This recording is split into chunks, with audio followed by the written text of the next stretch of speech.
maka berlaku 3 peperangan yang sangat sengit dalam dunia serentak. Peperangan Teluk Parsi itu berlaku pada waktu siang dan malam.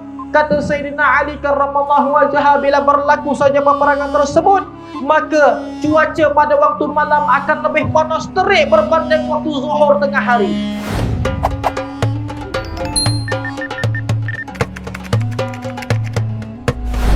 Jom sertai package membership kami. Hanya klik button join, kemudian pilih salah satu daripada 3 pilihan dan nikmati video-video eksklusif hanya untuk members only. Terima kasih. Alhamdulillahirabbil alamin. Wa bihi nasta'in ala umuri dunya waddin wa la haula wa la quwwata illa billahil aliyyil azim. Subhanaka la nuhsi thana'an 'alaika kama athnaita 'ala nafsik. فلك الحمد حتى ترضى ولك الحمد إذا رضيت ولك الحمد قبل الرضا ولك الحمد بعد الرضا ولك الحمد حتى ترث الأرض ومن عليها وأنت خير الوارثين سبحانك لا علم لنا إلا ما علمتنا إنك أنت العليم الحكيم رب اشرح لنا صدورنا ويسر لنا أمورنا واحلل عقدة من ألسنتنا ويفقه أقوالنا اللهم صل على نور الأنوار وسر الأسرار وتريق الأغيار ومفتاح باب اليسار سيدنا محمد المختار وآله الأطهار وأصحابه الأخيار عدد نعم الله وإفضاله أما بعد. Yang dimuliakan Tuan Pengerusi Surau, Tuan-tuan Imam, Tuan-tuan Muadzin, barisan ahli jawatan kuasa, semua yang telah menjayakan segala aktiviti, program-program, pengajian-pengajian yang dianjurkan di bawah anjuran Surau Al-Furqan ini. Tidak lupa juga kepada semua penyumbang-penyumbang yang terlibat di dalam segala aktiviti, juga yang menyumbangkan tenaga untuk segala aktiviti dan program. Seterusnya hadirin dan hadirat, muslimin dan muslimat yang dirahmati, disayangi, dikasihi oleh Allah Subhanahu wa taala. Kita bersyukur kehadrat Allah Subhanahu wa taala limpah kurnia serta inayah yang telah pun diberikan, diagihkan, dianugerahkan, dihadiahkan oleh Allah Subhanahu wa taala ke atas kita semua pada hari ini. Dijadikan kita tergolong di dalam golongan manusia segelintir daripada umat Muhammad sallallahu alaihi wasallam yang dapat memakmurkan tempat yang sangat dimuliakan oleh Allah Subhanahu wa taala. Pada suatu waktu yang dijadikan oleh Allah Subhanahu wa taala waktu untuk kita beribadah kepadanya. Waktu yang dijadikan oleh Allah Subhanahu wa taala khusus untuk kita ini mengabdikan diri ke hadiratnya, tidak pernah dipersiakan oleh orang-orang yang saleh, melainkan dimanfaatkan waktu seperti ini untuk menimba ilmu dan juga menambahkan dengan amalan yang sunnah.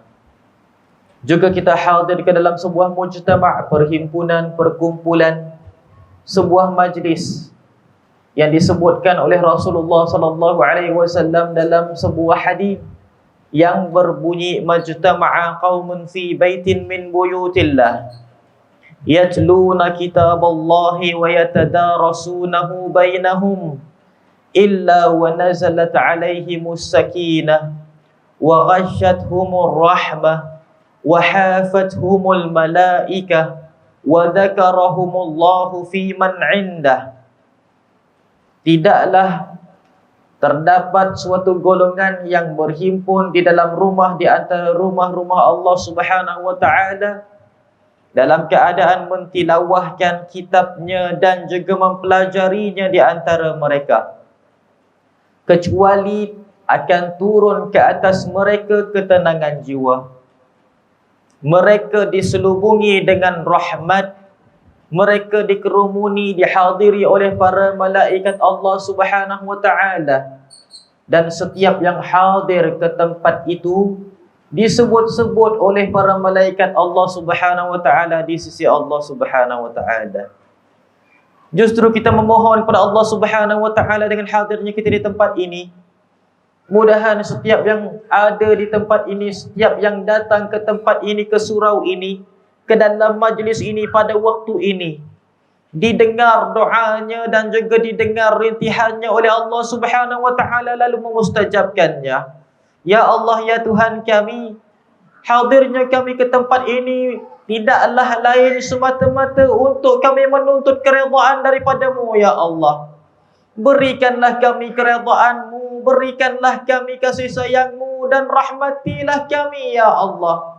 Ya Allah, ya Tuhan kami, jadikanlah setiap yang hadir pada hari ini dimustajabkan segala doanya, diperkenankan segala permintaannya, ditunaikan segala hajatnya, ya Allah.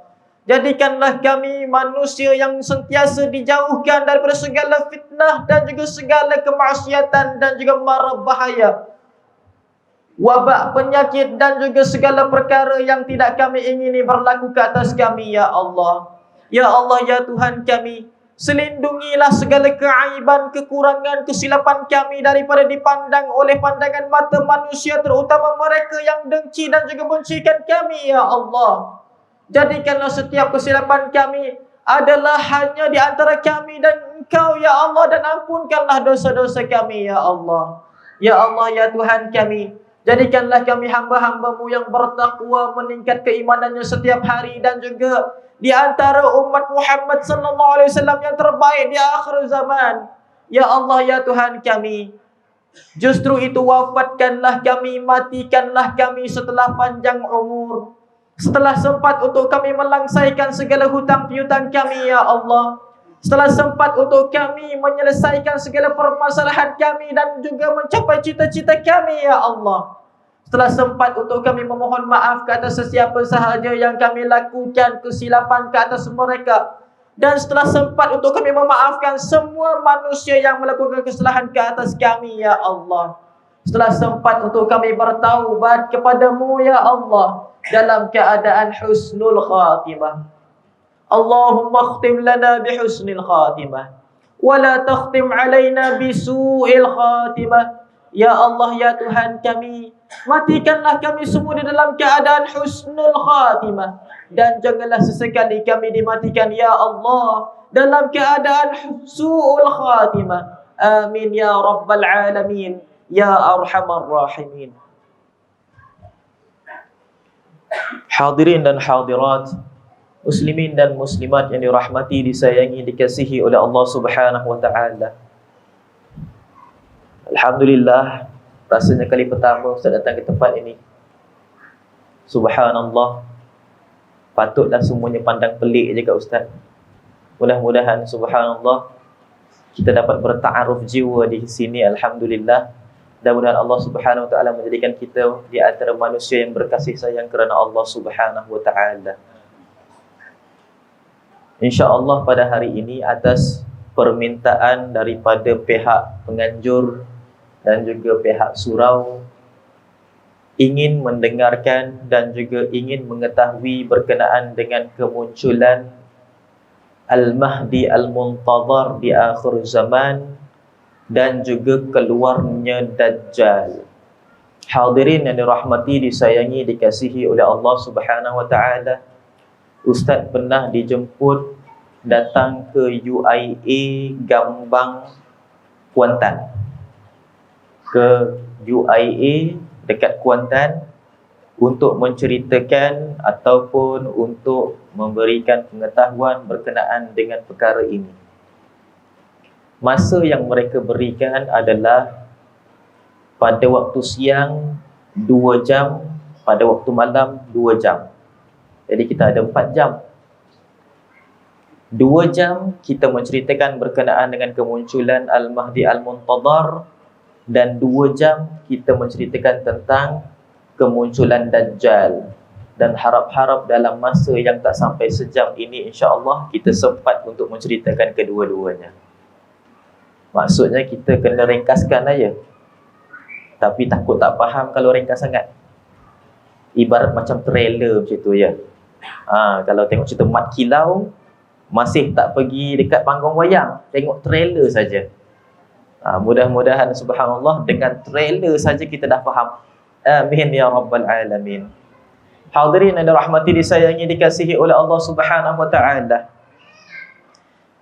Menyebut berkenaan dengan Al-Mahdi Al-Muntazar, terdapat beberapa pendapat para ulama.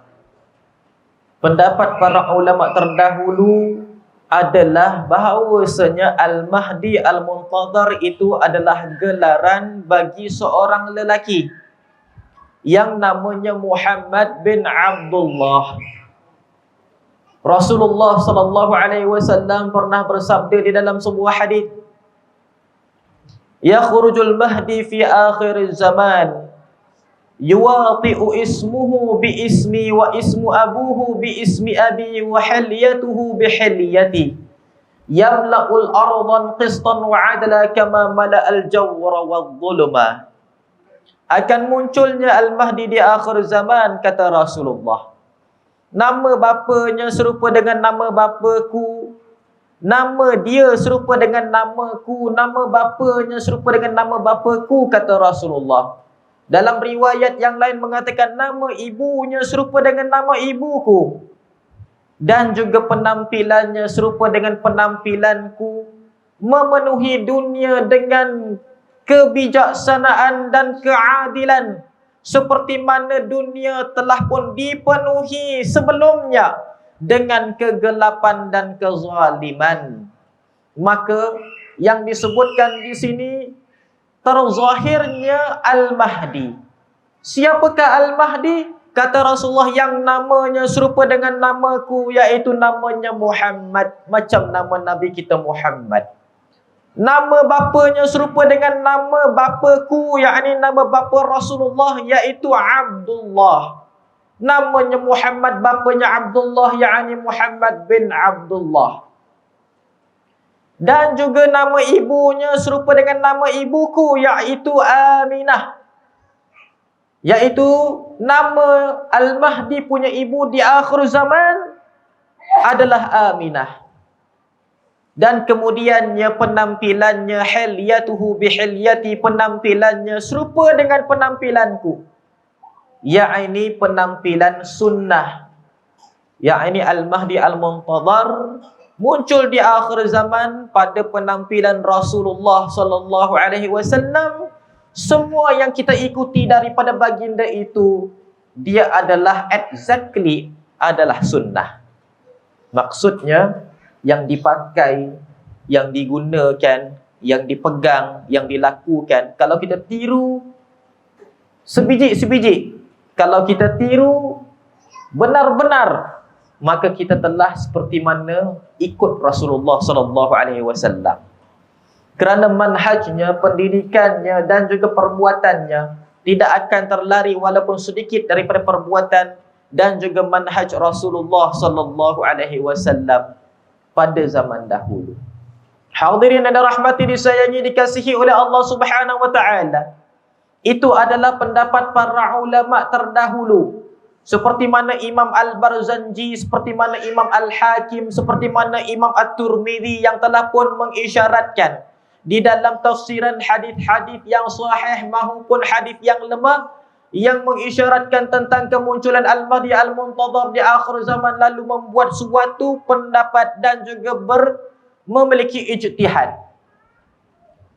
Adapun pendapat para ulama contemporary, yakni para ulama zaman sekarang, mereka berpendapat bahawasanya di antara mereka adalah guru kami, iaitu Al-Habib Abu Bakar Al-Adani bin Ali Al-Mashhur, berpendapat bahawasanya Al-Mahdi itu adalah gelaran bagi sebuah kerajaan.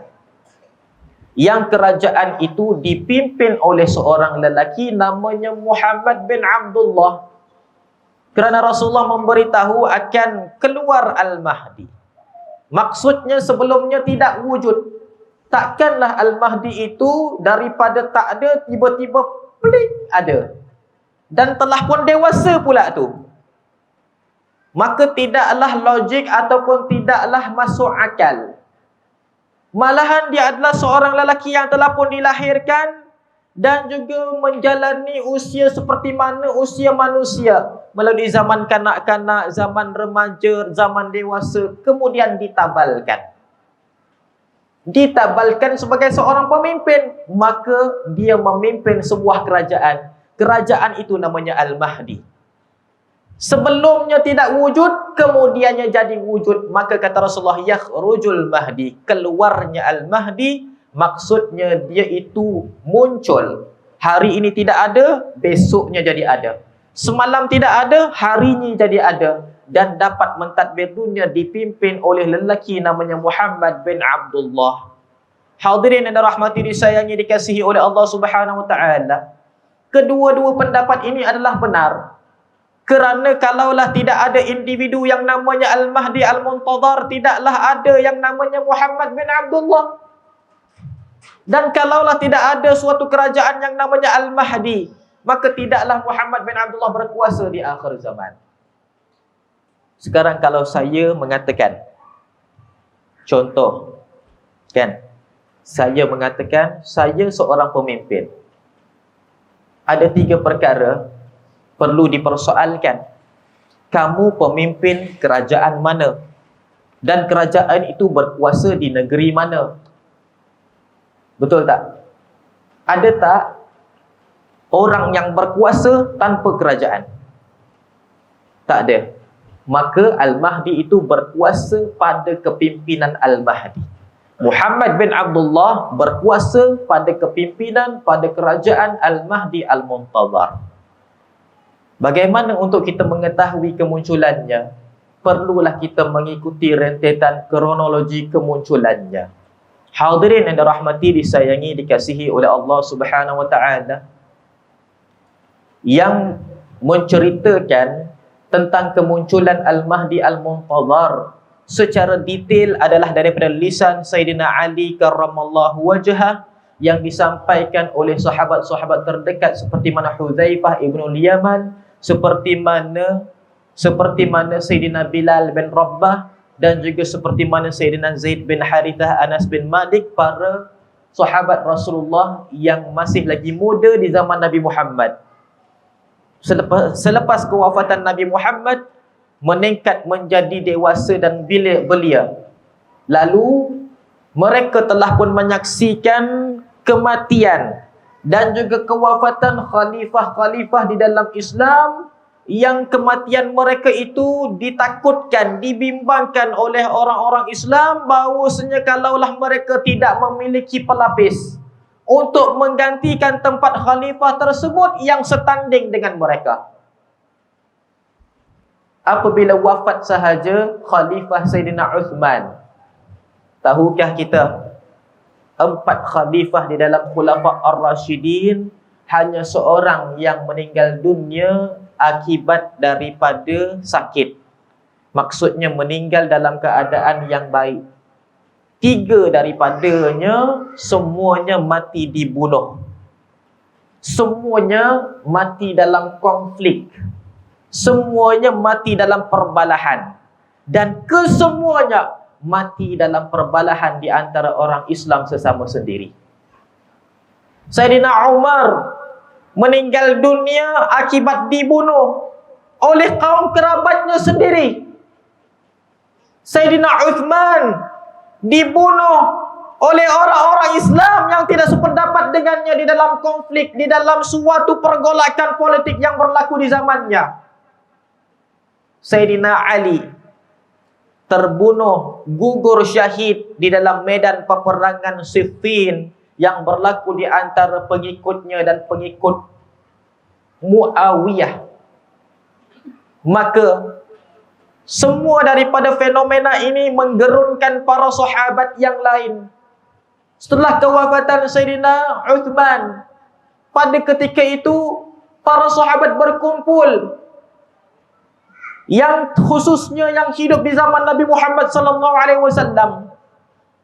Kerana mereka itu pernah mendengar Nabi Muhammad telah pun bersabda. Kata Rasulullah SAW, "Awwalu fitnati fi ummati maqtala Uthman."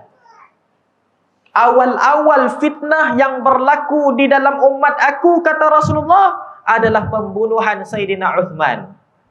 Maksudnya fitnah pertama berlaku dalam umat Muhammad, pembunuhan Sayyidina Uthman. Maksudnya fitnah di akhir zaman bukan berlaku baru-baru ni. Dia dah berlaku semenjak 1200 tahun yang dahulu. Semenjak 1100 tahun yang dahulu dah berlaku, subhanallah. Pembunuhan Sayyidina Uthman, dia tidak sampai lagi 30 tahun setelah kewafatan Nabi Muhammad.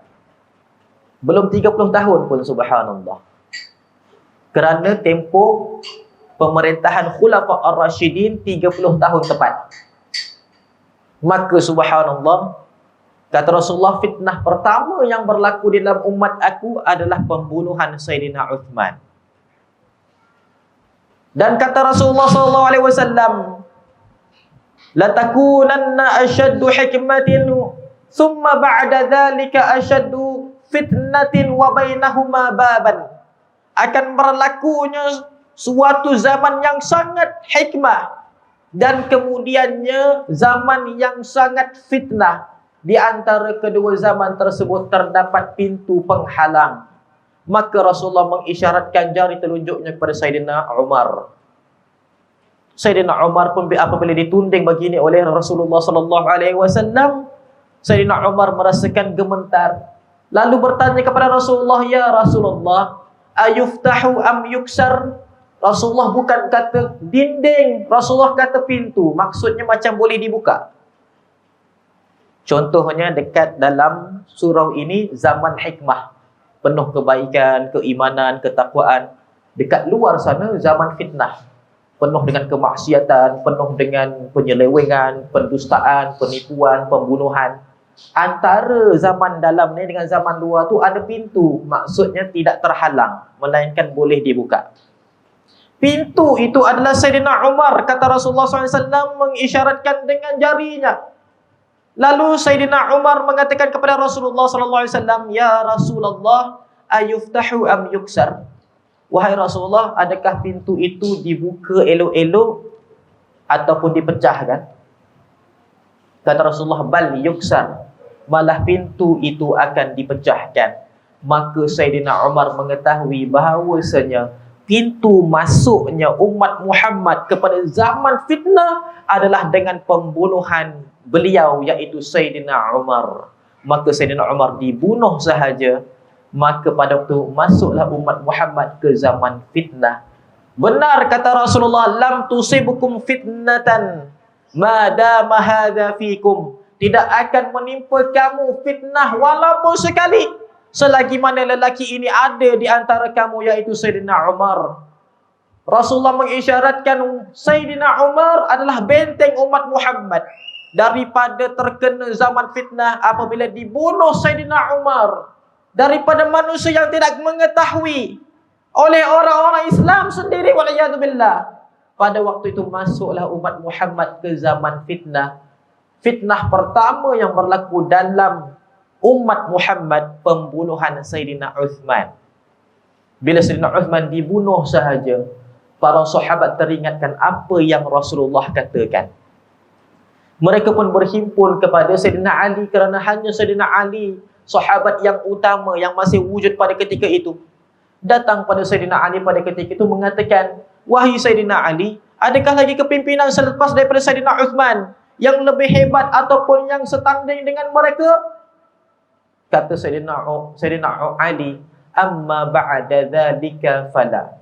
Adapun setelah ini maka tidak ada lagi dah. Dah tak ada kepimpinan Islam yang macam Sayyidina Abu Bakar, macam Sayyidina Umar, macam Sayyidina Uthman. Dah takkan wujud. Semua para sahabat tertunduk lalu menangis mereka, subhanallah. Hadirin yang dirahmati, disayangi, dikasihi oleh Allah Subhanahu Wa Taala. Tahukah kita bahawasanya para sahabat menangis kerana orang Islam ketandusan pemimpin yang macam Sayyidina Abu Bakar As-Siddiq, Sayyidina Umar Al-Khattab, dan juga Sayyidina Uthman ibnu Affan.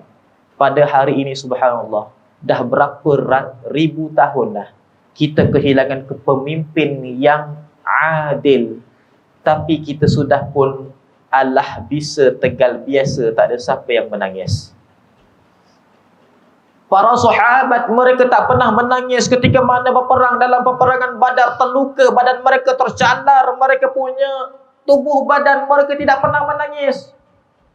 Para sahabat mereka diseksa di dalam kota Mekah, subhanallah.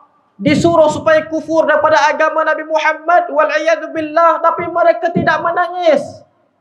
Para sahabat mereka itu menghadiri semua peperangan. Semua peperangan mereka itu tercedera. Tapi mereka tidak menangis. Bila mendengar tentang tidak ada lagi dah kepimpinan yang adil setelah daripada Khulafa Ar-Rashidin, mereka boleh mengalirkan air mata seolah-olah Islam sudah tidak akan wujud di atas muka bumi Allah Subhanahu wa taala. Maka Sayyidina Ali mengatakan, "Walakin yadhharul mahdi fi akhir zaman." Tetapi wahai para sahabatku, Rasulullah pernah menceritakan kepadaku akan termunculnya Al-Mahdi Al-Muntadhar di akhir zaman. Yaqumu bidinil islami kama aqama Rasulullah sallallahu alaihi wasallam. Dia menegakkan agama Islam di akhir zaman seperti mana Rasulullah menegakkan agama Islam pada awal zamannya. Yuqatilu ala sunnati kama yuqatilu Rasulullah sallallahu alaihi wasallam ala sunnah. Dia itu berjuang menegakkan sunnah seperti mana Rasulullah SAW telah pun berjuang menegakkan sunnah. Maka semua para sahabat dongak balik kepalanya seolah ada lagi sinar harapan. Alhamdulillah. Katanya, "Ujlu alayya min." Wahai Sayyidina Ali, cuba ceritakan macam manakah kemunculannya nanti di akhir zaman.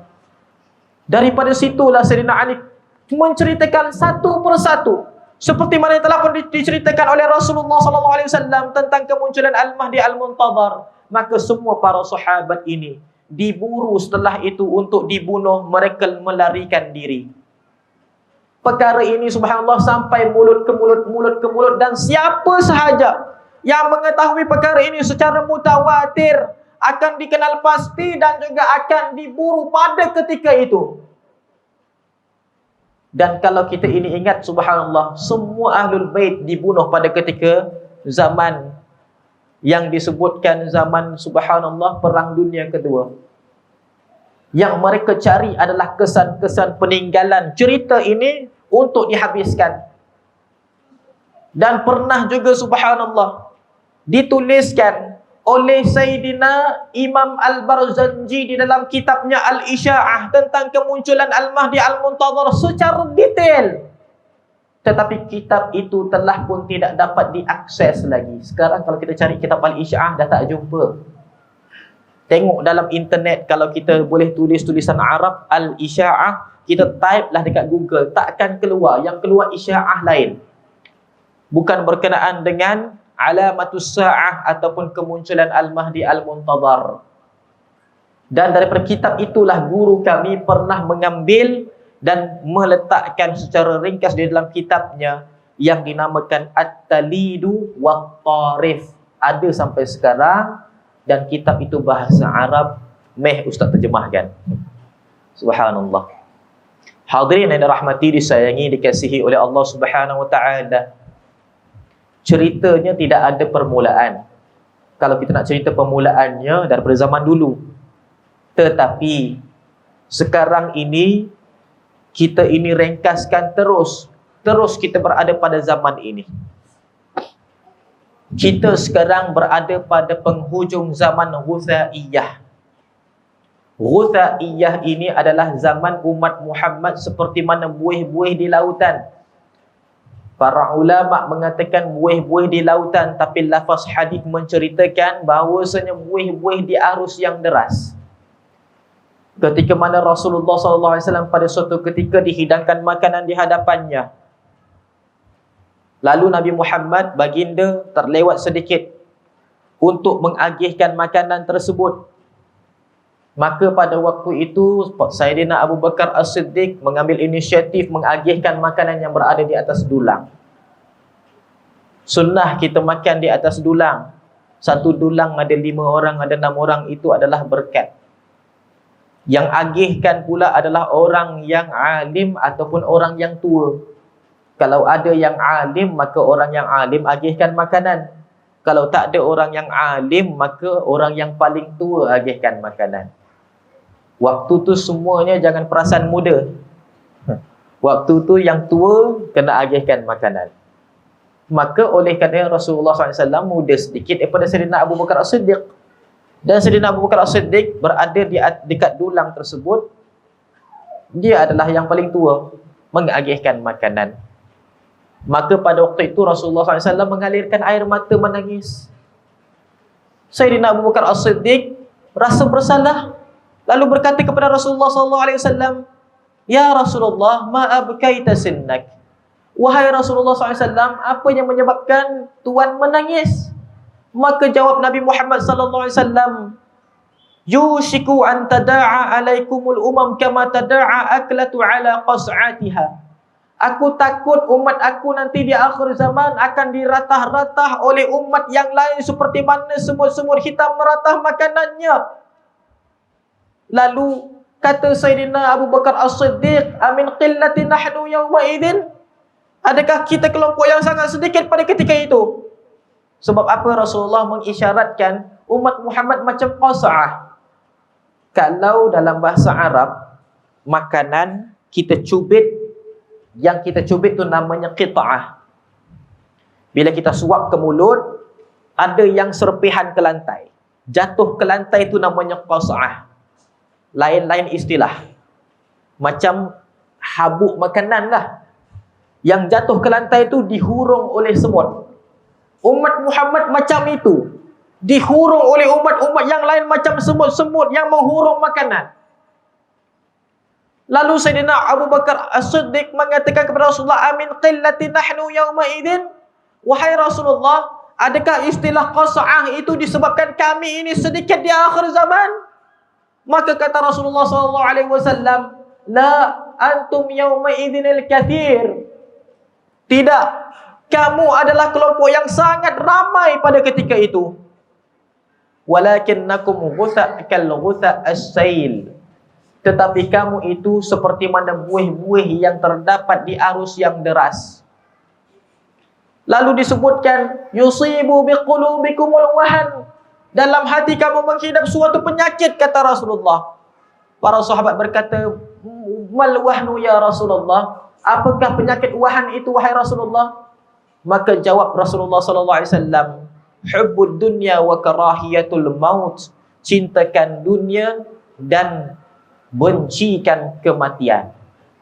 Hadirin yang dirahmati, disayangi, dikasihi oleh Allah Subhanahu wa taala, kata para ulama, awal-awal langkah bencikan kepada kematian iaitu bencikan kepada kesusahan. Contohnya, sekarang kita ada duit. Bila kita jatuh miskin, tak mau, aku benci jadi miskin. Ini adalah awal-awal kepada bencikan kematian. Hadirin yang dirahmati, disayangi, dikasihi oleh Allah Subhanahu wa taala, maka subhanallah, kita berada pada zaman yang umat Muhammad dihurung, diratah oleh semut-semut hitam yang diibaratkan seperti mana umat-umat yang lain, kaum-kaum yang lain menghurung dan meratah umat Muhammad sallallahu alaihi wasallam. Cuba sebut zaman sekarang ini sistem apa yang tidak menangkan umat Muhammad? Cuba sebut di zaman sekarang ini, subhanallah, aplikasi apa yang tidak menyesatkan dan juga yang menjadikan umat Muhammad melakukan maksiat? Cuba kita ini sebutkan, subhanallah, apakah perkara yang diprogramkan bukan untuk menjatuhkan umat Muhammad di zaman sekarang? Ada ataupun tidak? Hadirin yang dirahmati, disayangi, dikasihi oleh Allah Subhanahu wa taala, dan kita berada pada penghujungnya. Zaman Ghusaiyah terdapat 5 zaman pula dalam dia. Yang pertama zaman namanya Al-Ahlas, yang kedua As-Sarra, yang ketiga Ad-Duhaimah, yang keempat Fitnatul Rabi'ah. Sekarang kita berada pada yang kelima As-Sailamah. Nak terangkan satu persatu insya-Allah sampai pukul 12. Subhanallah. Nasib dah dapat tajuk panjang. Panjanglah juga kita hari ini insya-Allah. Tapi tak apa insya-Allah. Kalau tengok filem boleh 2 jam, ceramah 2 jam apalah sangat kan. Subhanallah. Cuma tak ada popcorn je. Kan, subhanallah. Hadirin yang dirahmati, disayangi, dikasihi oleh Allah Subhanahu wa taala. Kita berada pada zaman Sailamah. Apa maksud Sailamah? Kata para ulama, ad-dahiyatul kubra. Dia adalah kehancuran umat Muhammad yang paling akhir sebelum kemunculan Al-Mahdi. Kita berada pada zamannya. Apa yang berlaku pada zaman Sailamah? Nantinya insya-Allah dengan izin Allah, tak tahu bila dia akan berlaku, akan bangkitnya suatu kepimpinan melalui pengaruh besar yang mendakwa diri mereka itu memimpin dengan keislaman, dengan keadilan, membawa manusia kepada perjuangan, tetapi hakikatnya mereka itu menghancurkan, merosakkan dan juga memberikan suatu persepsi yang salah. Mereka adalah pengaruh besar Sufyaniyah di akhir zaman. Berkenaan Sufyaniyah ini, tidak pernah kita dengar tentang Sufyaniyah. Bila orang cerita pasal petanda akhir zaman, cerita Sufyaniyah macam tak ada. Sedangkan dia adalah suatu perkara yang penting untuk kita ketahui. Apakah dia Sufyaniyah? Sufyaniyah ini yang diceritakan oleh Sayyidina Ali karramallahu wajhah. Yadharu Sufyani yabda'u fi Ramadan, fi awsatir Ramadan, fi akhir zaman, tadhaharu fi sama'id dunya najmun lahu dhanab. Antara tanda-tanda kemunculan Sufyaniyah di akhir zaman adalah di pertengahan bulan Ramadan di akhir zaman pada hari Jumaat. Akan terzahir di langit dunia suatu petanda seperti mana bintang yang berekor. Kata Sayyidina Ali, fa idza ra'aitumuhu fa'udda ta'aman li ahli baitikum muddatas sanah aw sanatain fa innakum latamuranna ayyamil ju'i wal khawf. Kalau kamu nampak perkara itu berlaku, maka kumpulkanlah makanan yang cukup untuk ahli keluarga kamu. Sesungguhnya kamu akan melalui zaman yang penuh dengan ketakutan dan kelaparan, kata Sayyidina Ali karramallahu wajhah. Memang ada hadis yang sahih mengatakan, yakunu fi akhir zaman fi syahri Ramadan yaumul Jum'ah tadhharu lahu najmun lahu dhanab fa idza ra'aitumuhu fa'udda ta'aman li ahli baitikum muddatas sanah aw sanatain. Kata Rasulullah, akan berlaku di akhir zaman pada pertengahan bulan Ramadan, pada hari Jumaat, akan terzahir dekat langit dunia suatu bintang yang berekor. Kalau kamu nampak ianya berlaku, maka kumpulkan makanan yang cukup untuk ahli keluarga kamu dalam setahun ataupun 2 tahun. Sesungguhnya dalam tempoh itu kamu akan melalui zaman yang penuh dengan ketakutan dan kelaparan. Hadirin yang dirahmati, disayangi, dikasihi oleh Allah Subhanahu wa taala. Para sahabat Sayyidina Ali bertanya, apa benda yang kata bintang berekor di langit tu? Kata Sayyidina Ali, katanya, min alamati zuhuri Sufyani, di antara petanda kemunculan Sufyaniyah di akhir zaman, amudun fi jaziratil Arab, akan tertegaknya tiang-tiang di benua tanah Arab, kata Sayyidina Ali karramallahu wajhah. Tiang-tiang itu adalah istilah bagi Sayyidina Ali pada zaman tersebut. Kerana zaman tersebut tidak ada istilah bagi bangunan pencangkar langit. Zaman sekarang orang Arab mengistilahkan bangunan tinggi namanya buruj. Buruj itu maksudnya bintang. Dalam Al-Quran mengatakan was-sama'i dzatil buruj, demi langit yang memiliki bintang-bintang. Buruj itu dikatakan bintang, bintang itu diistilahkan kepada bangunan pencakar langit kerana bagi mereka kalau bangunan itu tinggi maka dia adalah megah macam bintang. Orang Melayu mengistilahkan artis sebagai bintang, betul tak? Ya? Orang Melayu mengistilahkan artis sebagai bintang. kalau orang zaman dahulu mengistilahkan ulama sebagai bintang. Subhanallah. Kata Sayyidina Imam Syafi'i apa dia? Idza dzukiral ulama famalikun najm. Kalaulah dikenangkan tentang para ulama, maka Sayyidina Imam Malik adalah bintangnya. Lihat. Bukan artis bintang tu, tapi para ulama. Zaman sekarang para artis dikatakan bintang. Maksudnya sekarang ini hati manusia letak kat mana? Letak kat artis. Majlis ilmu pun kalau tak datang artis tak masuk TV, insya-Allah. Betul? Majlis agama pun, majlis solawat pun kalau tak ada artis tak popular, tak dapat rating tinggi, tak dapat trending. Betul tak? Ini adalah zaman kita. Subhanallah. Zaman yang manusia tidak mengidolakan orang-orang yang soleh. Hadirin dan rahmati disayangi dikasihi oleh Allah Subhanahu wa taala, maka kata Sayyidina Ali akan tertegak tiang-tiang di benua tanah Arab. Maksud tiang-tiang itu adalah menara-menara. Kenapa dikatakan tiang? Cuba tengok kita kepada menara, kan macam tiang. Tiang pada jarak jauh, menara pada jarak jauh kan macam tiang. Cuba kita tengok KLCC, macam tiang kan? Tu menara yang baru, menara perdana ke apa tah. Macam tiang kan, subhanallah. Kata Rasulullah SAW, kata Sayyidina Ali karramallahu wajhah, di antara petanda kemunculan Al-Mahdi, di antara kemunculan Sufyani di akhir zaman, bahawasanya akan tertegak tiang-tiang di benua tanah Arab. Maksudnya bangunan pencakar langit di benua tanah Arab. Tashla'u fihi nur kan nar, akan terpancar daripada tiang-tiang tersebut. Maksudnya salah satu tiang itu akan memancarkan suatu cahaya ke langit seperti mana cahaya api. Kata Sayyidina Ali karramallahu wajhah, zaman tersebut dia sebutkan cahaya api sebab zaman tu tidak ada lampu melainkan api. Di akhir zaman, guru kami mengatakan cahaya itu laser. Laser yang ditembak ke langit dengan jelas. Katanya, وَتَظْهَرُ فِيهِ نَجْمٌ لَهُ الذَّنَبْ, dan terzahirlah pada tembakan laser itu suatu lambang bintang berekor di langit. Yura tara fihi sakinil ardi min masyariqil ilal magharibiha, penduduk bumi semuanya dapat lihat daripada timur sampai barat.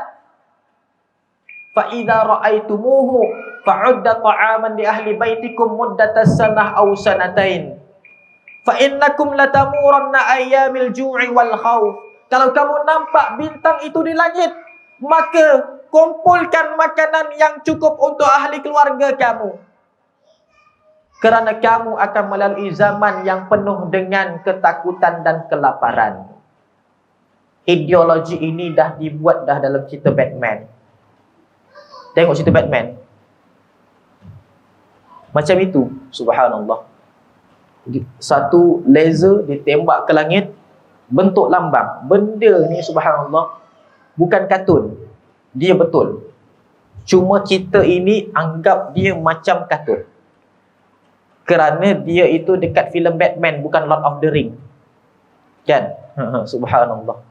Hadirin dan rahmati disayangi dikasihi oleh Allah Subhanahu wa taala. Zaman itu adalah zaman Sufyaniyah. Kata Sayyidina Ali karramallahu wajhahu, wa tadhharu Sufyani fi amin 37, dan akan terzahirnya zaman Sufyaniyah pada tahun yang ke-37. Kalaulah disebutkan tentang 37 Hijrah, maka kita ada 100 tahun lagi. Tapi kalaulah kita ini ibaratkan, kita ini letakkan pada tahun Masihi, maka ianya sudah terlalu dekat. Kita berada pada tahun 2022.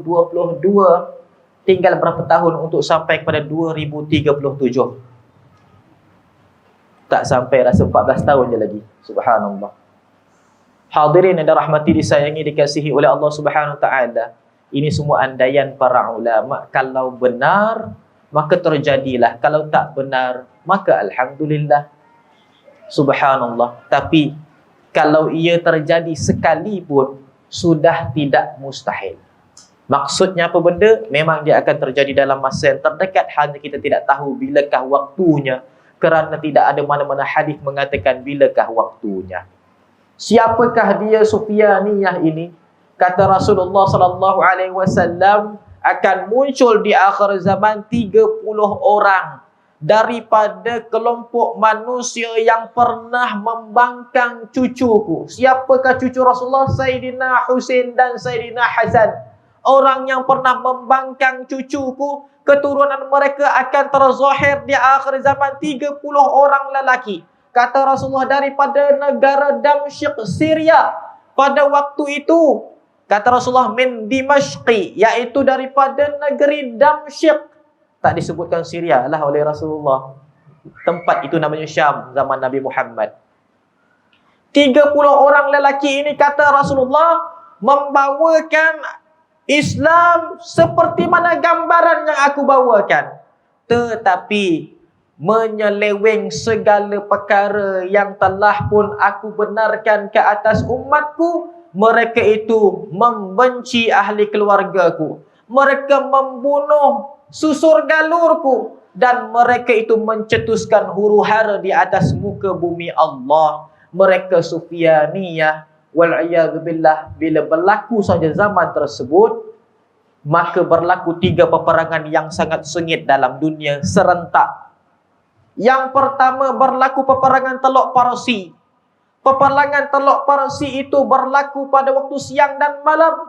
Kata Sayyidina Ali karramallahu wajhah, bila berlaku saja peperangan tersebut, maka cuaca pada waktu malam akan lebih panas terik berbanding waktu zuhur tengah hari. Bila berlaku peperangan itu dilakukan berlangsung dengan senjata-senjata pemusnah yang sangat dahsyat. Sampaikan suhu global akan meningkat. Waktu malam kita akan panas macam tengah hari terik waktu zuhur. Astaghfirullahalazim. Peperangan itu berlangsung dekat Teluk Parsi.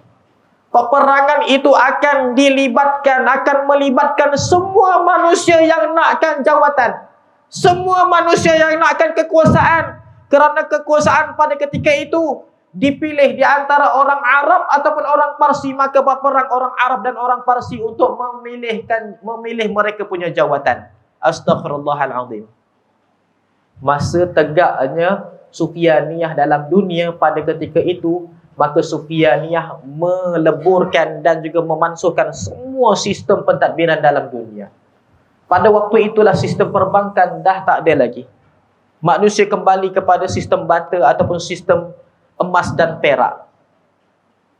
Pada waktu itulah sistem pendidikan dimansuhkan. Manusia kembali kepada ramai yang jahil dan juga yang menuntut ilmu kembali kepada dagu-dagu tuan guru dan juga halaqah-halaqah ilmu kalau mereka beriman. Pada waktu itulah sistem pentadbiran dimansuhkan, maka manusia kembali kepada suku-suku kaum dan kabilah-kabilah. Pada waktu itulah mereka mencari kepimpinan yang baru dalam dunia, maka berperang. Perang Teluk namanya, di antara orang Parsi dan juga orang-orang Arab. Kerana apa? Orang Arab mengatakan Rasulullah mengatakan mereka adalah pemimpin di akhir zaman. Orang Parsi pula mengatakan mana ada. Kata Rasulullah SAW, orang Parsi yang akan memimpin dunia di akhir zaman, maka berperang. Mereka berperang atas dasar mafhum hadis Rasulullah. Maksudnya kalau kita berbalahan berkenaan dengan mafhum hadis Rasulullah, atas dasar apa pun kita sudah pun terkena fitnah di akhir zaman. Hadirin yang dirahmati, disayangi, dikasihi oleh Allah Subhanahu wa taala. Itu perang yang pertama. Perang ini tidak ada berpenghujung. Tidak ada yang menang, tidak ada yang kalah, melainkan kehancuran yang berlaku. Pada waktu inilah ketirisan makanan, ketirisan minuman dan ketakutan berlaku yang dimaksudkan oleh Sayyidina Ali dan juga di dalam hadis Rasulullah SAW. Yang keduanya, berlaku peperangan merebut emas dan air dekat Sungai Tigris dan juga Sungai Nil di Mesir. Sungai Tigris dekat Iraq, Sungai Nil di Mesir.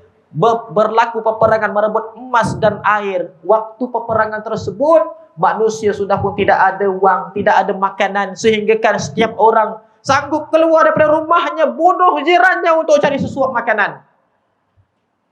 Pada waktu itu mereka nak cari makanan yang banyak, mencari harta yang banyak. Pada ketika itu mereka pergi berperang. dekat sungai Nil dan sungai Tigris. Kata Rasulullah SAW, fi likulli mi'atan nafar minhum yaqtulu tis'ana wa tis'ina minhum. Setiap orang yang hadir maka akan terbunuh pada purata 100 orang, 99 orang daripadanya. Maksudnya purata 100 orang, hanya seorang yang hidup. Kalau 1000 orang, 10 orang yang hidup. Subhanallah. Hadirin dan rahmati disayangi dikasihi oleh Allah Subhanahu wa taala. Semuanya kata Rasulullah, wa likulli wahidin minkum yaqulu la'alli anju. Setiap orang mengatakan, mudah-mudahan akulah yang berjaya. Orang yang pergi berperang di dalam peperangan tersebut adalah orang yang mata duitan, orang yang kesempitan, dan orang yang nakkan keduniaan. Tadi orang yang nakkan pangkat, yang ini orang yang nakkan keduniaan, pergi berperang dalam peperangan ini. Takkan terkecuali sampaikan mereka merasakan mereka sedang berjihad. Subhanallah. Peperangan yang ketiga pula adalah peperangan benua tanah Arab.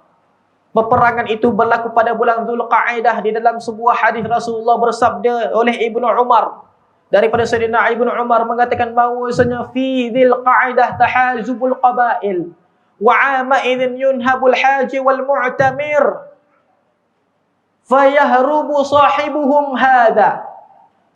Akan berlakunya suatu peperangan yang sangat dahsyat pada bulan Zulqa'aidah di benua tanah Arab, kata Sayyidina Ibnu Umar. Fi Zulqa'aidah tahazubul qabail. Pada bulan Zulqa'aidah akan terpecah belah kabilah-kabilah Arab. Fatakunu malhamatun bimina, dan akan berlakunya peperangan dekat kota Mina, Arab Saudi. Fayakthuru fiha qatla hatta tasila dima'ahum ala aqibatal jumrah. Sehinggalah ramai yang gugur dalam medan peperangan tersebut, mengalir darah-darah mereka ke tahap buku lali, kata Rasulullah, di tempat melontar jumrah. Tempat melontar jumrah pada waktu itu berlaku peperangan habis. Sekarang mereka sembelih kurban, akan datang sembelih manusia kat situ. Astaghfirullahalazim. Fayahrubu sahibuhum hadha, maka tuan kamu iaitu Muhammad bin Abdullah akan lari daripada peperangan tersebut. Hadirin yang dirahmati, disayangi, dikasihi oleh Allah Subhanahu wa taala. Orang yang zaman sekarang mengatakan mari kita pergi berperang nak cari Al-Mahdi. Orang yang zaman sekarang pergi asah parang, pergi belajar memanah, berkuda nak cari Al-Mahdi Al-Muntazar. Kita bukan katakan perkara itu salah, tetapi takut-takut mereka itu berperang, terlibat dalam 3 peperangan yang batil ini. Kata Rasulullah SAW, akan berlaku 3 peperangan yang sangat sengit pada zaman Sufyaniyah. Setiap seorang di kalangan kamu jangan libatkan diri dan jangan bercakap apa-apa berkenaan dengannya. Orang yang selalu sibuk di dalam perniagaan, di dalam bisnesnya, bila jatuh saja mereka akan berperang dekat peperangan teluk. Mereka akan berperang dekat peperangan merebut emas dan air. Orang yang sentiasa berbalah kerana mereka punya kerusi, kerana mereka punya parti politik. Bila mereka itu tak dapat kepimpinan, mereka akan pergi berperang dekat peperangan teluk Parsi. Dan mereka itu subhanallah nakkan suatu kelebihan, mereka akan berperang pergi dekat benua tanah Arab, wa'iyadzubillah, astaghfirullahalazim. Maka peperangan ini semuanya adalah yang batil. Tak ada satu pun melibatkan Muhammad bin Abdullah. Imam Al-Mahdi tidak akan melibatkan diri dalam mana-mana peperangan. Sedangkan setiap yang berperang dalam peperangan ini merasakan dirinya sedang berjuang. Dan mereka merasakan peperangan itu akan menghasilkan dengan akan kemenangan yang sangat dahsyat. Tapi sebenarnya tak akan berlaku apa-apa. Maka inilah yang perlu kita ketahui. Kerana terdapat peperangan yang batil di akhir zaman, bimbanglah kita ataupun anak-anak kita yang berderau darah mat kilau zaman sekarang ini, subhanallah, pergi berperang pada peperangan yang batil. Subhanallah. Katanya nak berjuang, rupanya memperjuangkan benda yang tidak benar. Astaghfirullahaladzim. Berapa ramai darah-darah orang Islam yang gugur di dalam peperangan dekat Syria. Berapa ramai darah yang gugur dekat Yaman akibat peperangan. Semuanya gugur dengan kalimah syahadah. Yang membunuh sebut Allahu Akbar, yang terbunuh sebut asyhadu an la ilaha illallah. Mana yang betul? Kata Rasulullah, al-qatilu wal-muqtulu finnar. Orang yang membunuh, orang yang terbunuh, dua-dua masuk neraka, kata Rasulullah. Kata para sahabat, ya Rasulullah, hadzal qatil wa ma baluka bil maqtul. Wahai Rasulullah, yang membunuh memang masuk neraka, bagaimana pula orang yang terbunuh boleh masuk neraka? Katanya, innahu kana harisan ala qatli akhi. Dia juga waktu hidupnya nakkan kawan tu mati. Maksudnya dia tu kalah. Cuma dia tu tak sempat nak membunuh, dah jadi yang terbunuh, yang terkorban. Dia juga masuk neraka, wal'iyadu billah. Barang siapa yang memandang sahabatnya itu halal darah di akhir zaman ini, mereka itu ditakuti akan terlibat dalam peperangan yang memerangi sesama sendiri di akhir zaman. Hadirin yang dirahmati, disayangi, dikasihi oleh Allah Subhanahu wa taala, dalam huru-hara inilah adanya suatu komuniti kecil di seluruh dunia, tak tahu di mana tempatnya, yang pemimpin mereka orang yang soleh, para ulama, hafiz Quran dan menjaga sunnah, yang masih wujud pada pedalaman-pedalaman, pada tengah-tengah bandar, pada pekan-pekan yang tak diketahui ataupun yang mereka tak dipandang oleh mata manusia. Bila tengok saja, fulan bin fulan tak pergi berperang, tidak terlibat di dalam apa namanya, di dalam perjuangan, di dalam perjuangan yang zaman sekarang orang semuanya terlibat. Mereka mengatakan tak apalah, dia orang tu sikit je. Jumlah mereka itu tidak lari daripada 310 ke 320 orang lelaki setiap satu komuniti. Maksudnya terlalu sedikit. Mereka ini pada suatu ketika diketahui oleh kerajaan ataupun pengaruh besar Sufyaniyah. Lalu mereka ini diputuskan bekalan makanan. Lalu mereka terdapat yang mati, terdapat yang apa namanya, subhanallah, terdapat yang kelaparan. Pada waktu itu mereka ini subhanallah keluar mencari Al-Mahdi Al-Muntadhar.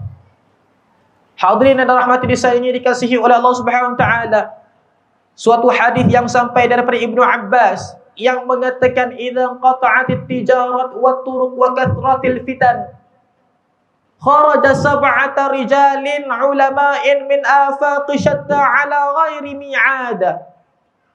Apabila telah pun terputus semua bekalan makanan, jalan-jalan raya dan juga semua perniagaan, akan keluar 7 orang lelaki para ulama tanpa sebarang temu janji menuju ke kota Mekah. Bila berlaku saja perkara ini, setiap daripada pemimpin mereka ini, para ulama ini, akan ditohmah oleh pengikutnya sendiri. Katanya, apa kau ni? Biarkan kau punya orang-orang bawahan meninggal dunia, mati kelaparan. Lalu mereka ini pun bermunajat, diberikan mimpi di waktu malam bertemu Rasulullah sallallahu alaihi wasallam. Rasulullah mengatakan dalam mimpi, setiap seorang tu ada 7 orang. Mereka jauh-jauh, tak tahu pun yang lain di mana. Katanya, pergi ke kota Mekah, cari lelaki namanya Muhammad bin Abdullah, diberitahu namanya, diberitahu tempatnya, diberitahu orangnya bagaimana, mukanya macam mana. Yang paling kenal Al-Mahdi Al-Muntadhar di akhir zaman adalah manusia itu. Kalau kita ini kenal Al-Mahdi Al-Muntadhar, maksudnya kita pembohong. Kita tak akan kenal Al-Mahdi, melainkan kita akan teka. Oh, mungkin kok ni Al-Mahdi Al-Muntadhar. Bukan. Oh, abang ni kot. Bukan. Abang tu kot. Oh, bukan. Kita hanya teka-teka saja. Sebab Rasulullah beritahu ya antara sifat-sifatnya bagaimana. Dalam sebuah hadis Rasulullah sebutkan, kata Rasulullah sallallahu alaihi wasallam, amma fil lisanihi tuqul Imam Al-Mahdi itu dia punya lidahnya susah nak berkata-kata, dia tergagap. Dia adalah seorang lelaki yang gagap, bukan yang fasih berkata-kata. Maksudnya ustaz ni dah confirm bukan Mahdi. Sebab dah cakap boleh lancar kan.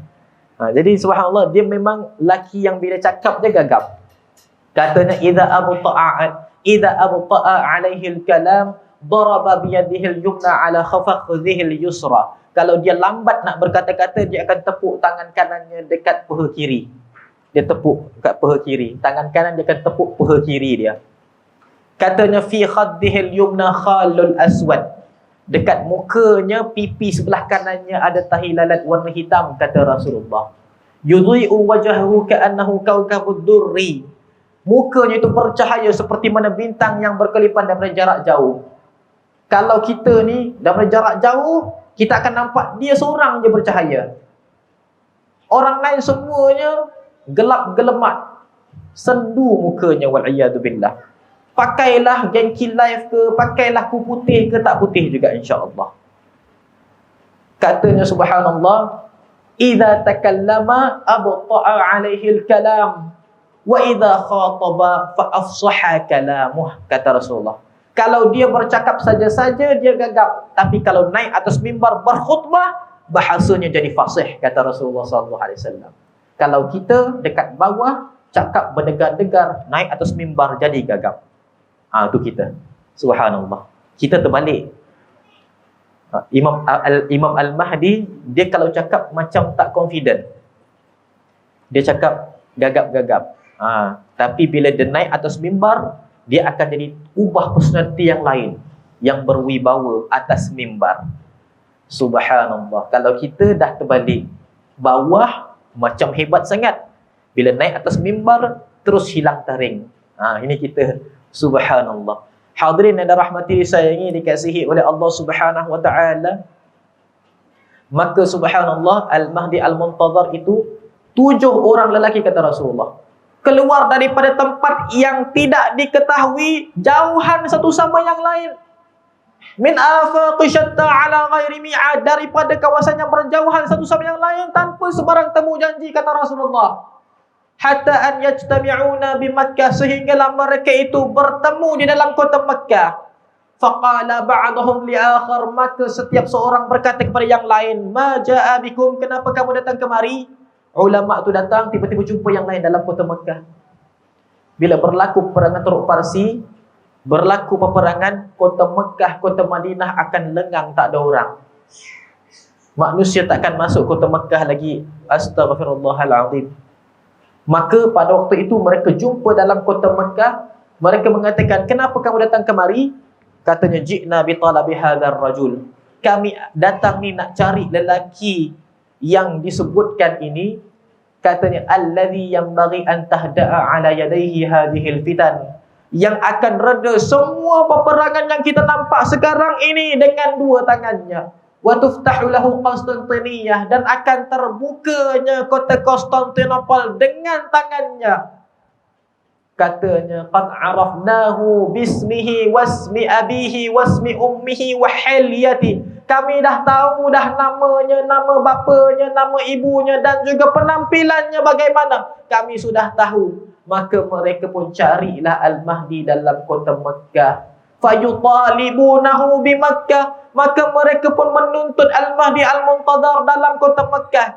Dalam sebuah hadis yang lain mengatakan, hatta an yastakhrijunahu min baitihi 'inda Safa, sehingga kan dia dapat dikeluarkan daripada rumahnya yang berhampiran Bukit Safa. Nanti kalau kita pergi umrah, tak payahlah nak cari kat Bukit Safa tu mana satu rumahnya. Ini cerita akhir zaman nanti. Wallahu a'lam, sekarang dah ada ataupun tidak kita tidak ketahui. Lagipun jangan kita ini nak buat pandai, kodong-kodong kita lah ulama itu. Hafal Quran pun tak, hadis pun tak boleh nak baca, tiba-tiba nak mengaku ulama Allah. Subhanallah. Hadirin yang dirahmati disayangi, dikasihi oleh Allah Subhanahu wa taala. Maka dikeluarkan Al-Mahdi Muhammad bin Abdullah. Rupa parasnya itu seperti mana rupa paras seorang pengecut. Bila dikatakan engkau adalah Muhammad bin Abdullah. Katanya, ya, aku Muhammad bin Abdullah, pasal dia tak boleh nak menipu. Engkau adalah pentadbir Islam di akhir zaman. Katanya, bukan. Apa yang kamu mimpikan itu bukan aku. Maksudnya bukan pada waktu itu. Katanya, kun khairana, jadilah ketua kami, wahai Muhammad bin Abdullah. Katanya, ibhatu an akhar lastu ma ra'aitum. Cari orang lain, bukan aku yang kamu itu mimpikan. Tahu pula dia ulama tu bermimpi. Lalu dia tu keluar daripada kota Mekah, lari pergi kota Madinah. 7 orang ulama tu lari, mengekor pergi kota Madinah. Fayutalibunahu bil Madinah. Maka para ulama itu menuntut pula Al-Mahdi dalam kota Madinah. Fayukhalifuhu hum ilal Makkah. Maka Al-Mahdi itu berkhilaf pula, elak mereka ni, lari pula pergi kota Mekah. Maka subhanallah, dalam kota Mekah pada ketika itu sudah pun datang ataupun sudah pun hadir ashabul bai'ah. Hadirin yang dirahmati, disayangi, dikasihi oleh Allah Subhanahu wa taala. Sebelum berlaku benda yang kita sebutkan ini, dalam zaman Sufyaniyah yang penuh dengan huru-hara ini, sebenarnya sudah pun ada 3 daripada pembantu Al-Mahdi. Semua pembantu Al-Mahdi ini semua tak tahu siapa Al-Mahdi itu. Pembantu Al-Mahdi pun tak kenal macam mana Al-Mahdi. Ini kan pula kita macam mana boleh kenal? Orang yang kata saya tahu Al-Mahdi itu ustaz, pembohong. Yang kata saya adalah Al-Mahdi lagi bohong. Subhanallah.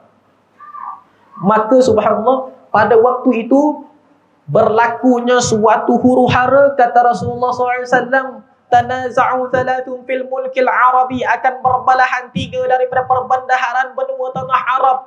Maksudnya kabilah-kabilah Arab itu akan berperang sampai 3 sahaja yang tinggal.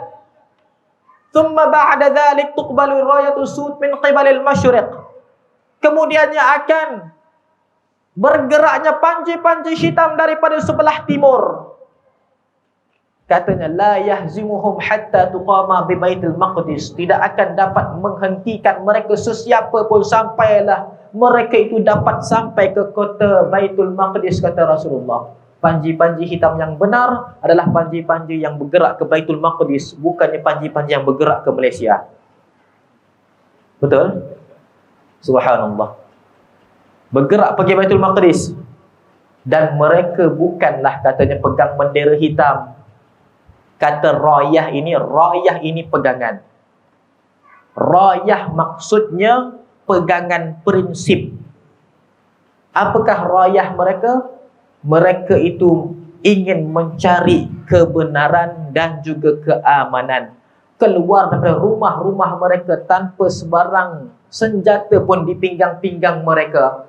Mereka itu ingin dihentikan oleh kerajaan Sufyaniyah, tapi tak dapat sekalipun dikalahkan.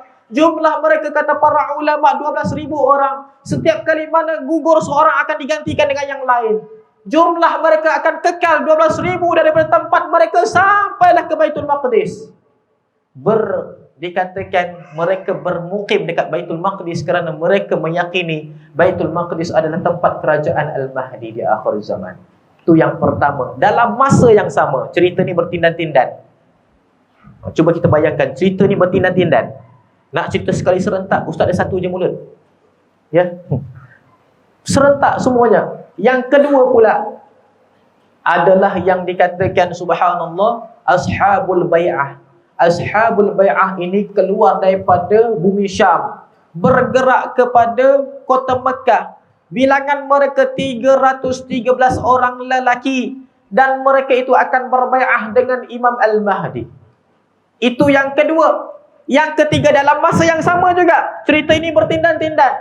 Kata Rasulullah SAW dalam sebuah hadis, yakhruju 12,000 rajulan, yakhruju min adani abyan 12,000 rajulan, akan keluar daripada bumi Eden dan Abyan dekat Yaman.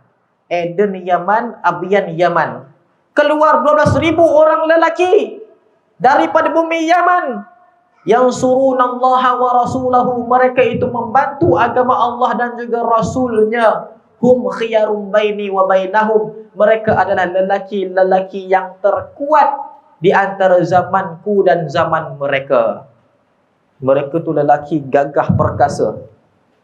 Kata para ulama akan ada 12,000 orang lelaki yang masuk ke kota Mekah melalui Yalamlam. Yalamlam tu tempat miqat Ahlul Yaman.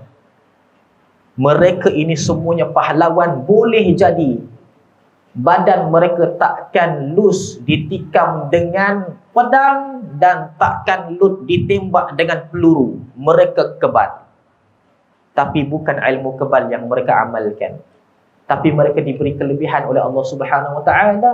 Kekuatan mereka luar biasa. Mereka ini melindungi kota Mekah dan Madinah daripada dimasuki tentera-tentera Sufyaniyah di akhir zaman.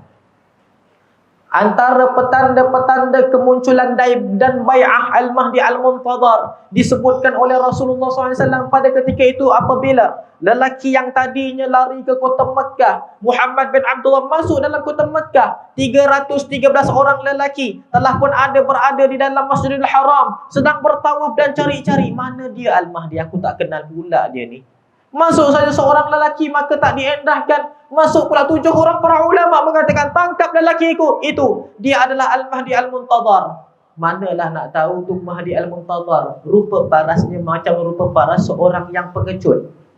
Muka dia macam muka pengecut. Bukannya muka orang yang berani, bukannya muka orang yang subhanallah, pantang sikit, pecah muka, tak ada.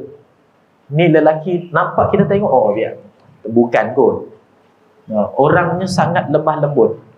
Tak diketahui pun yang dia tu Al-Mahdi. Maka katanya tangkap dia tu Al-Mahdi. Maka semua daripada lelaki yang sedang bertawaf itu pegang Al-Mahdi. Katanya, in abaita qata'na unuqak, wahai Muhammad bin Abdullah, kalau kamu tak mau jadi pemimpin kami akan pancung kamu. Famudda yadaihi, maka dia pun depakan tangan dia begini. Berbai'ahlah mereka itu, subhanallah, dekat depan. Disebutkan ada 2 tempat di bainar rukni wal maqam, di antara rukun Yamani dan juga maqam Ibrahim, tempat bai'ah Imam Al-Mahdi. Yang disebutkan petanda-petanda mereka sedang berbai'ah oleh Rasulullah sallallahu alaihi wasallam. Katanya, yahzimuhum jaishul Ka'bah hatta an wasala bi baida khasifa bi awwalihim wa akhirihim. Terdapat suatu tentera yang akan memerangi tentera Kaabah.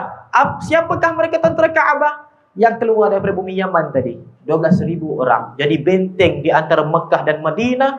Pada waktu itu Sufyaniyah, kerajaannya menghantarkan tentera yang begitu ramai nak masuk dalam kota Mekah, meleraikan akan bai'ah Al-Mahdi Al-Muntadhar jangan sampai berlaku.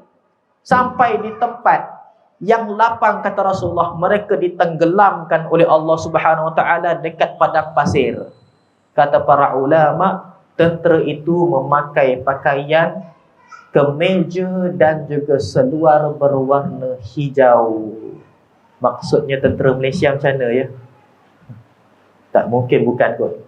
Diorang pakai baju kemeja tentera, pakai seluar tentera warna hijau. Sebab itulah tentera Amerika pakai baju kuning. Nampak? Kan diorang pandai. Subhanallah. Hadirin yang dirahmati, disayangi, dikasihi oleh Allah Subhanahu Wa Taala.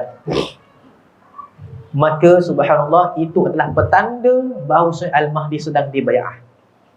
Subhanallah. Apabila dibai'ah saja Al-Mahdi. Jadi subhanallah, apabila telah dibai'ah Al-Mahdi Al-Muntadhar, maka pada waktu itulah bermula zaman-zaman yang penuh dengan kegemilangan, zaman yang penuh dengan keamanan, zaman yang penuh dengan kesihatan dan umur yang panjang. Nanti kita akan ceritakan pada waktu yang akan datang. Nantikan sambungannya. Wah, Masya Allah. Mudahan Allah SWT mengangkatkan darajat kita, mengampunkan dosa-dosa kita. Ya Allah, ya Tuhan kami, jauhkanlah setiap yang hadir pada hari ini daripada fitnah di akhir zaman, terutama sekali fitnatul Dajjal. Ya Allah, ya Tuhan kami ingin melihat suatu kemenangan di akhir zaman. Namun jauhilah kami daripada segala fitnah-fitnah yang berkaitan dengannya, ya Allah. Panjangkan umur kami dalam kebaikan, dalam ibadah, dan dalam keberkatan, ya Allah. Menangkanlah Islam dengan kemenangan yang mudah, ya Allah. Jadikanlah kami orang-orang Islam yang berani dan kuat, gagah perkasa, ya Allah. Jadikanlah kami suara yang didengari, ya Allah. Jadikanlah perbuatan kami perbuatan yang digeruni, ya Allah. Dan jadikanlah amalan kami amalan yang diterima oleh-Mu, ya Allah. Rabbana atina fid dunya hasanah wa fil akhirati hasanatan wa qina adzaban nar. Sallallahu ala sayyidina Muhammadin nabiyil ummi wa ala alihi wa sahbihi wa baraka wa sallam. Walhamdulillahi rabbil alamin. Minta maaf sekiranya salah kata, tutur bicara, terkasar bahasa, ada menyinggung mana-mana pihak yang berada di dalam surau ini. Minta maaf banyak juga atas keterlewatan, lewat habis insya-Allah. Subhanallah. Tapi mudah-mudahan kita dapat manfaat yang sangat banyak pada hari ini. Akhir kalam, aqulu qawli hadza li wa lakum, wabillahi taufiq. Assalamualaikum warahmatullahi wabarakatuh.